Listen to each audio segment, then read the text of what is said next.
The young girl walked 2 miles in the dark before dawn to fetch water for her family. She did this every morning, as she had since she was 8 years old. Her dreams of going to school would have to wait. But this bright girl had an insatiable desire to learn.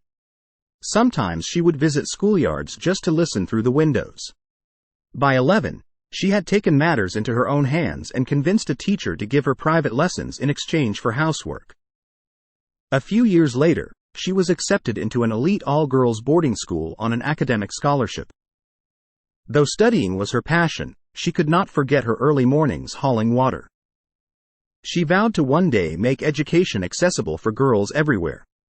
After graduating at the top of her high school class, she set off alone across the Atlantic with just $200 in her pocket. She worked menial jobs to pay her way through college in America. Armed with degrees in education and public health, she returned home to open a school for girls. It started small, with just 24 students gathered under a tree. But in 2 decades, it had grown to over 14,000 students on multiple campuses. Along with education, she introduced sustainable farming techniques and healthcare. Her leadership empowered entire communities to lift themselves out of poverty. In 2003, her extraordinary work earned her the World Children's Prize. Today, Dr. Lucy Lake's pioneering schools have educated over 20,000 students across sub-Saharan Africa.